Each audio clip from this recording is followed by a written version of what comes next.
DG, agronome Pierre DG, sur situation département sud là et conjoncture qui est marquée notamment par augmentation prix et carburant. On peut permettre tout d'entretien ça avant que nous mettions en bout dans le panel magique. Bonne écoute, n'a pas tout à l'heure.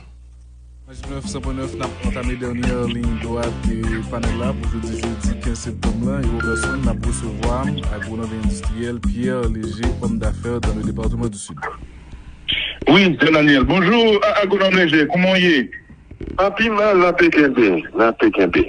Nous bien contents de parler avec vous, bien que nous avons souhaité parler avec vous dans d'autres circonstances pour parler d'autres sujets, de vestivaire, de développement industriel et autres. Mais il se trouve que depuis des années, le pays a vu des situations difficiles. Et récemment, nous avons gagné à l'antenne où nous dit nous que il faut se méfier et réveil du sud là très brutal.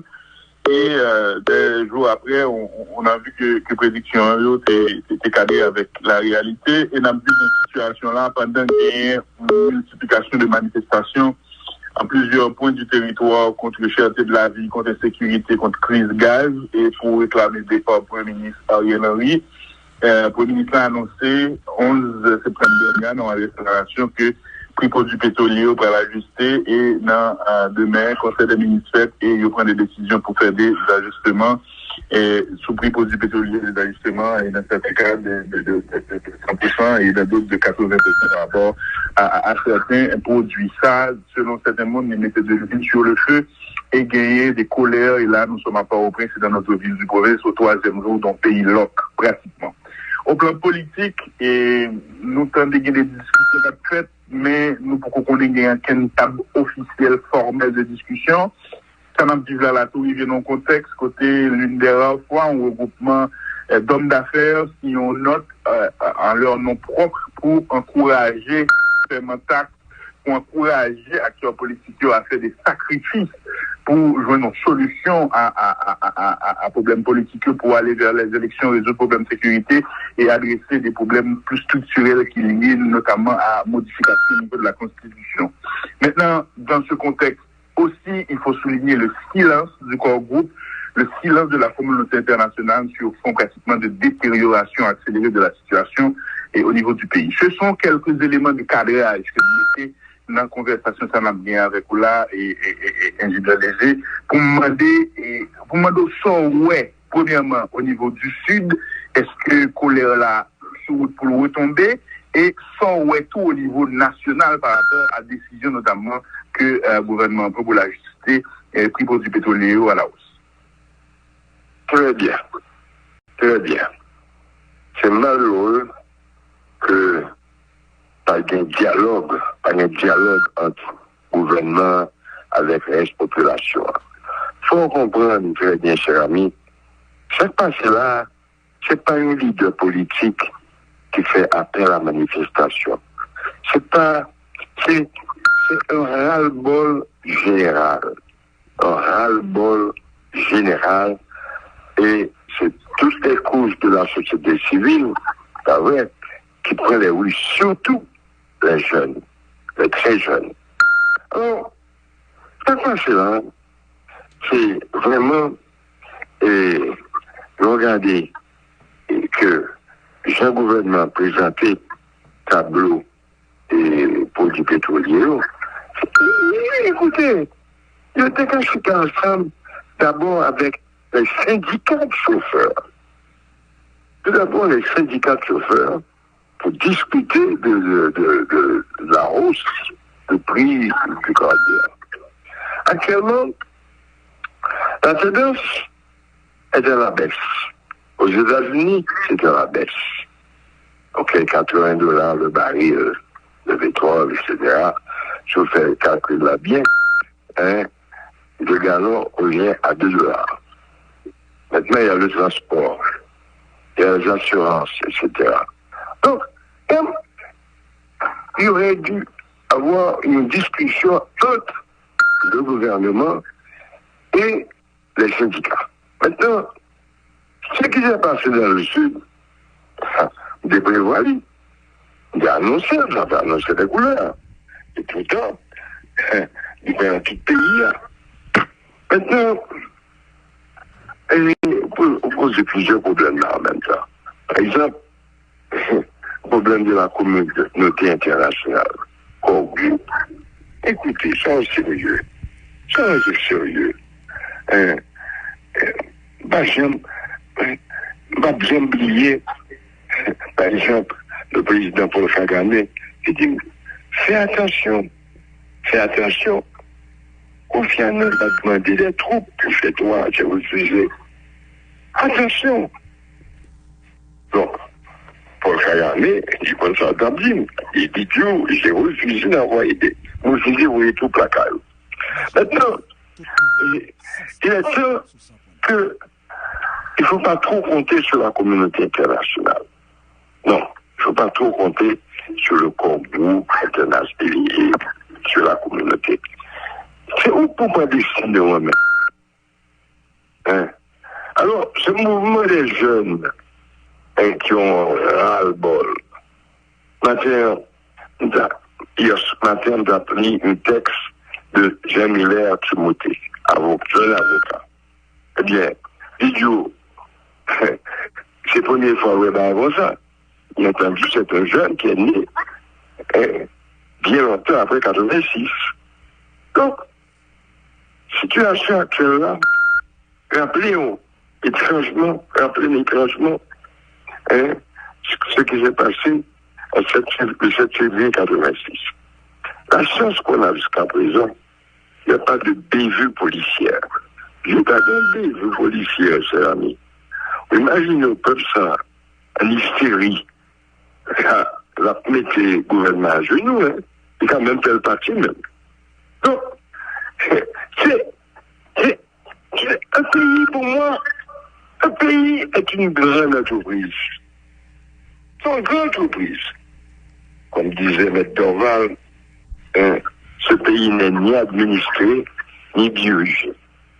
Donc, je ne dirai jamais ce qui s'est passé au Sri Lanka.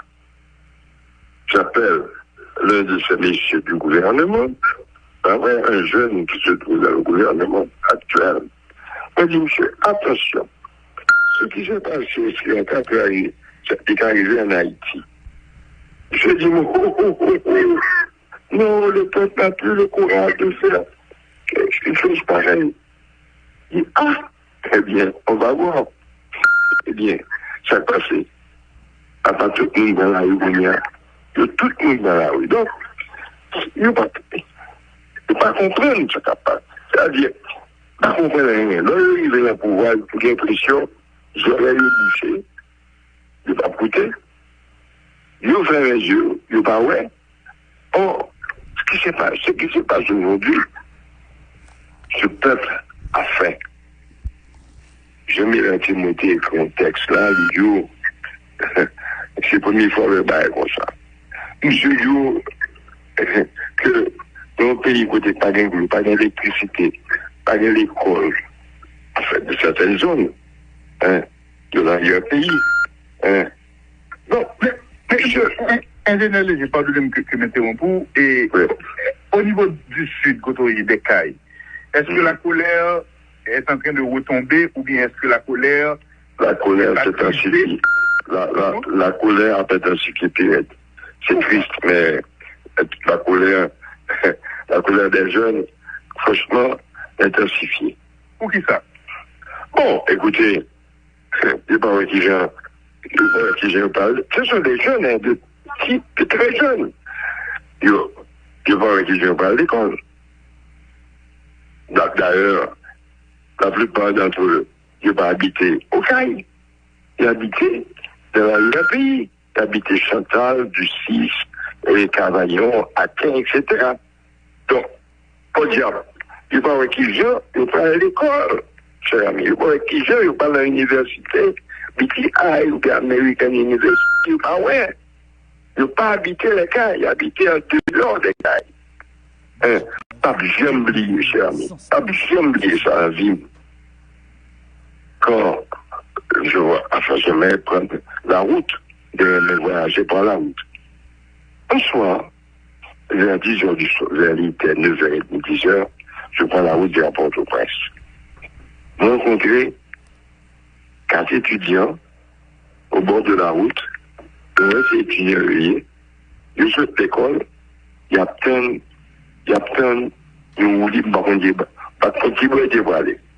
Je fais marche arrière, moi, demandé gentiment, qui va aller, dit, me voilà, faire monter machine là, et puis en cours de route, il a expliqué qui fait le capitaine au bord de la route, à cette heure.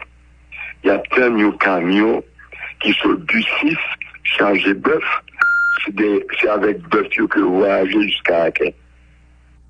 Bœuf pipi sous yo, escrime dans bœuf tombé sous yo. Imaginez, ça m'a fait mal. Ouais. Où sont passés ces bus? Où sont passés ces bus de l'État? Ça m'a fait très mal. Donc, imaginez, ils ont ce qui se passe. Il va ouais qui gère l'école n'a pas ouvert en octobre. Il va qui gère l'école. Déjà, il va à peine si on a payé année scolaire là, pas vrai, à peine. Donc, c'est absolument sous clou. C'est absolument sous clou. Maintenant, nous devons connaître qui position de principe par rapport à pillage qui est observé dans le sud.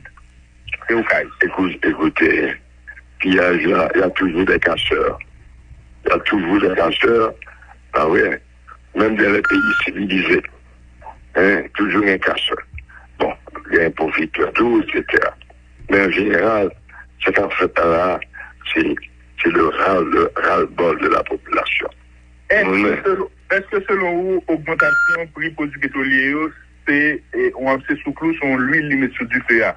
Si oui, ça passe par rapport à la décision de Premier ministre. Écoutez, il n'y a pas de confiance du tout. Il a perdu confiance. Il n'y a pas de confiance dans le gouvernement. Si Janio a posé quelques questions, il y a un manque de transparence quand même. Là. Afficher le prix FOB Golfe Mexique, afficher le coût du transport, et puis entrer en discussion. Ah ouais, mais ils n'ont plus confiance. Et c'est affaire de, comme on dit en créole, de gros points, etc. Minicien, etc. C'est des prix affichés. Mais c'est jeter l'huile sur le feu. Parce que, au niveau, ils ont oublié à y payer. Ils ont oublié. Ils travaillent pour Port-au-Prince. Ils ne travaillent pas pour Haïti, c'est-à-dire le gouvernement, pas penser Haïti. L'arrière-pays. Les oubliés de la République. Ils oubliés. Ah ouais. Donc, imaginons, les petits monde qui sont du Chantal, ou bien du 6, ou bien Aken, ou bien Quentin qui a besoin d'école locale. Alors, combien va coûter le transport? Tout ça, il faut réfléchir, il faut penser à tout ça. Donc, croyez que il n'y a plus d'État, et comment dirais-je,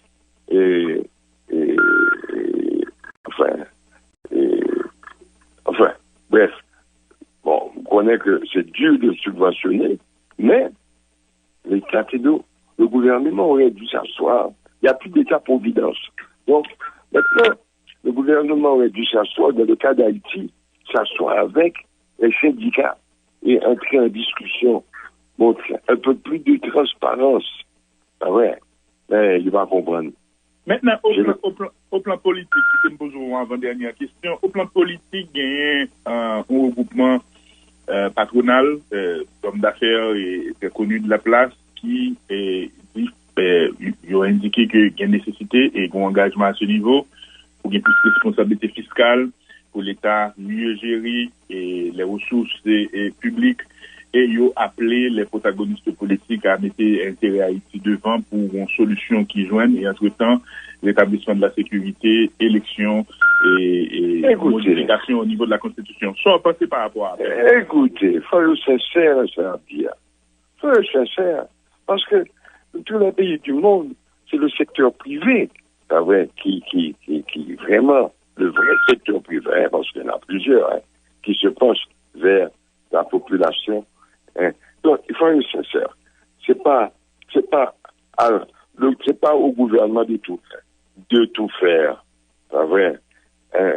Donc, il y a toujours eu cette méfiance des deux côtés. Hein, de tout temps, depuis que nous tournons dans le pays d'Haïti, nous trouvons qu'on méfiance secteur privé, secteur public. Au secteur public, secteur privé. Qu'on méfiance à l'âge. Donc, c'est pas seulement le gouvernement de mettre ça pour le mettre devant le propre. Secteur privé à tout, faut le mettre devant le propre. Ouais, parce que, regardez, moi j'avais prévu, de prédire, ça parlait de Port-au-Prince. Port-au-Prince a éclaté. Regardez ici, jeune dans la rue, qui me sorti de l'arrière-pays. Donc, de prévoir ça. Donc, tout ça, secteur privé a qui pas favorisé décentralisation, qui est tout bas là, à Port-au-Prince. Hein? Les plus riches deviennent plus riches et les plus pauvres deviennent plus pauvres. Que voulez-vous que ça donne? Que voulez-vous que ça donne? Il n'y a pas que c'est pas l'État